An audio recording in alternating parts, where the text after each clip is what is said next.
আজকে রাতেও কিন্তু সবচেয়ে বিগ যে ম্যাচটা এবং পয়েন্ট টেবিল ওলটপালট করে দেওয়ার মতো একটা ম্যাচ কিন্তু রয়েছে, লিভারপুল ভার্সেস ম্যানচেস্টার ইউনাইটেড। খেলাটা অ্যানফিল্ডে, যেই অ্যানফিল্ডে 2016 সালের পর ম্যানচেস্টার ইউনাইটেড জিততে পারে নাই। এবার লিভারপুল একটু চাপে আছে, বাটে আছে, তাদেরকে আর কি আরো বিপদটা বাড়িয়ে দিতে পারবে কিনা আমনি? না, মানে ম্যানচেস্টার ইউনাইটেড তো প্রচন্ড সুখে আছে, সান্ডারল্যান্ডকে হারানোর পরে নিজেদেরকে বিশ্বসেরা ক্লাবে তারা রূপান্তর করেছে, তারা তো আর চাপে নাই, তাই না? দেখেন ভাই, লিভারপুলের মতো চাপে তো আপনি নাই। লিভারপুলের মতো চাপ যেভাবে তারা রুবেন আমরিমের চাপে কেউ আছে? রুবেন আমরিম হচ্ছে মানিয়ে নিয়েছেন, তিনি তার মালিক পক্ষের থেকে পাচ্ছেন যে আমরা আরো 3 বছর হচ্ছে তাকে আমরা চাই। এটা সান্ডারল্যান্ডকে হারানোর পরে আপনি যদি বলেন যে আরো 3 বছর আপনি থাকবেন, মানে এটা হচ্ছে আপনাকে ফ্রি করে দেয়া, মানসিক চাপ যেন আপনি না নেন এবং হচ্ছে এই ম্যাচটায় আপনি যেন একটা বেটার পারফরম্যান্স দিতে পারেন। দেখেন, এই রুবেন আমরিমই আর্নে স্লটের এগেইনস্টে খেলেছিল লাস্ট সিজনে এবং সেখানে আপনার মনে আছে ম্যাচটা ম্যানচেস্টার ইউনাইটেড 2-2 গোলে ড্র করেছিল লিভারপুলের মাঠে অ্যানফিল্ডে। যে ওই জায়গায় আমরিমের কথা হচ্ছে সেবারের আমার যে দল, এর থেকে আমার এইবারের দল হচ্ছে আরো স্ট্রং। তা তো বটেই। এই যে এমবুয়েমো বা সেসকো, কুনিয়া, তাদেরকে নিয়ে তো দলের একটু শক্তি বেড়েছে, কিন্তু যেটা মানে ঠিক আছে, টপ লাইন ঠিক আছে, 2 কোচই আন্ডার প্রেসারে আছে, এরকম সময় ম্যাচটা হয়েছে, কিন্তু যেটা মনে রাখা দরকার যে ম্যানচেস্টার ইউনাইটেড শুধুমাত্র সান্ডারল্যান্ডকে হারিয়ে ইন্টারন্যাশনাল ব্রেকটা পেয়েছে। এরপরে এই অ্যানফিল্ডে গিয়ে তাদের কাছ থেকে আপনি জয়ের আশা করবেন, এটা মানে প্রায় অসম্ভব। ড্র আপনি গত 2 বার করেছেন, একটু মনে করে দিই আর একটু পেছনে ঘাটলে 2 এর পরে যদি আপনি 3 নাম্বার ম্যাচটায় যান, সেটা আপনি 7-0 গোলে হেরেছেন। হ্যাঁ, মানে ডিজাস্টার ম্যানচেস্টার ইউনাইটেডের জন্য অপেক্ষা করতেই পারে, কিন্তু যেটা তাদের জন্য একটু ভালো খবর সেটা হচ্ছে লিভারপুলের রিসেন্ট ফর্মটা। এখন এই রিসেন্ট ফর্মে লিভারপুলের সমস্যাটা কোথায় হচ্ছে? লিভারপুল কোচ আর্নে স্লট তার নতুন রিক্রুটদেরকে নিয়ে এই মুহূর্তে ঢুকছেন।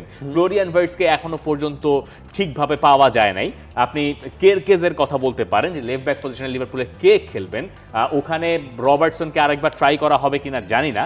আপনি রাইট ব্যাকে সেই সবজদাইকে আপনার খেলাতে হচ্ছে, আপনি আসলে আর কারো উপর ওইভাবে ভরসাও করতে পারছেন না। মিডফিল্ডে ম্যাকালিস্টার এখনো পুরোপুরি ফিট নন। ফ্রন্ট লাইনে আপনার হচ্ছে গ্রাভেনবার্গকে নিয়েও খানিকটা ইনজুরি ছিলেন, তিনিও ছিলেন। আপনি যাবেন ফ্রন্ট লাইনে, এই যে কোনাতের খুব ফর্ম আছে, ঘটনাটা তেমন না। এই যে ইসাক, তাকে হয়তো এই ম্যাচে স্টার্টই করানো হবে না, যদিও মোহামেদ সালাহ, যিনি আফ্রিকান কাপ অফ নেশনস বলছি, আফ্রিকার বিশ্বকাপ বা কোয়ালিফায়ারে সর্বোচ্চ গোলদাতা হয়ে তিনি এই ম্যাচে খেলতেছেন। মোহামেদ সালাহ ফর্ম নিয়েও প্রশ্ন আছে। এক্স্যাক্টলি, মোহাম্মদ সালাহকে আপনার আগের সিজনগুলোতে যেমন দেখা গেছে, এই সিজনের শুরুতে এখন পর্যন্ত তিনি ওই ফর্মে নাই, কিন্তু মোহাম্মদ সালাহর খুব পছন্দের প্রতিপক্ষ হচ্ছে ম্যানচেস্টার ইউনাইটেড। তিনি যখনই ম্যানচেস্টার ইউনাইটেডকে পান, তিনি হচ্ছে গোল দিয়ে দেন। দেখেন, এই জায়গায় আপনার আরও একটা জিনিস মেলাতে হবে, লিভারপুল ঢুকছে কোন জায়গাটায়, ওই যে লেফট ব্যাকের ওই জায়গাটাতেই আসলে লিভারপুল বেশি ঢুকছে এই সিজনে। তাদের ওই জায়গায় রবার্টসন তিনি খাবি খাচ্ছেন, কেরকেজ তিনি খাবি খাচ্ছেন, এবং লিভারপুল এই সিজনে আপনার যতগুলো গোল কনসিড করেছে তার মধ্যে আপনার 7টা গোল এসেছে ব্যাকপোস্ট থেকে। ব্যাকপোস্টের ওই পার্টটাই তো আপনার হচ্ছে ওই ওই পজিশনদের জায়গাটায় তারা আসলে সেই জায়গাটায় খাবি খাচ্ছেন। এই জায়গাটা আসলে কাজ করতে হবে আপনার। এইখানে একটা জিনিস দেখেন, ম্যানচেস্টার ইউনাইটেড কিসে খেলে? 3 ম্যান ব্যাকলাইন নিয়ে খেলে।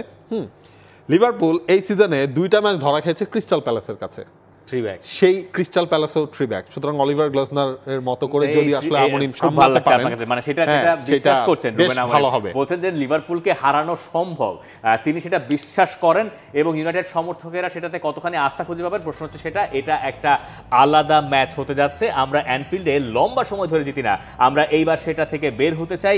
গেলবারের থেকে এই টিমটা বেটার, এই ম্যাচ জেতার মতো ফুটবলার আছে আমাদের আক্রমণাত্মক হতে হবে, তবে সিটির সাথে যেমন খেলেছিল এমন খেললে চলবে না।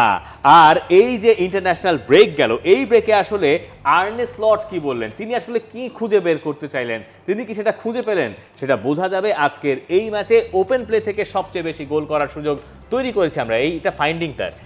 সবচেয়ে বেশি অন টার্গেট শটসও আমাদের, কিন্তু আমরা 9 গোল খেয়েছি লিগে, যার 4টা আবার সেট পিসে। আমরা ওপেন প্লে থেকে প্রতিপক্ষকে ক্রস করার অনেক সুযোগ দিচ্ছি। ইউনাইটেডও আজকে বোধহয় ক্রস করতে চাইতে পারে। প্রেডিকশন কি নাবিল খান? লিভারপুল জিতবে। হ্যাঁ, লিভারপুল জিতবে। তাহলে এতক্ষণ ধরে প্যাচাইলেন। আমরিম যে জিনিসগুলো নিয়ে আশা দেখছে, ম্যানচেস্টার ইউনাইটেড যেভাবে আশাটা দেখছে, লিভারপুলের এই ক্রান্তিকালে তাদেরকে আসলে হিট করার, দেখা যাক শেষ পর্যন্ত সেটা হয় কিনা। মানে 1-1 or 2-2 ড্র। লেটস সি আসলে কি হয়। একই সাথে কিন্তু আজকে দুপুরে বাংলাদেশ ফুটবল লিগেরও ম্যাচ রয়েছে, দ্বিতীয় রাউন্ডটা শুরু হয়ে যাচ্ছে, সেখানে Mohammedan police big match, Abahani ব্রাদার্সেরও ম্যাচ রয়েছে আজকে, এবং ইয়ং ম্যানস খেলবে রহমতগঞ্জের এগেইনস্টে। সেই সবগুলো ম্যাচ দেখার আমন্ত্রণ আমরা জানাতেই পারি, কমেন্ট্রি বক্সে আমরা থাকবো। তবে ম্যাচ দেখবেন কোথায় সেটা তো আসলে জানাই। For more updates, subscribe to our YouTube channel and click on the bell icon. Follow us on Facebook and Instagram. Download T-Sports app to enjoy exciting games and highlights. Visit tsports.com.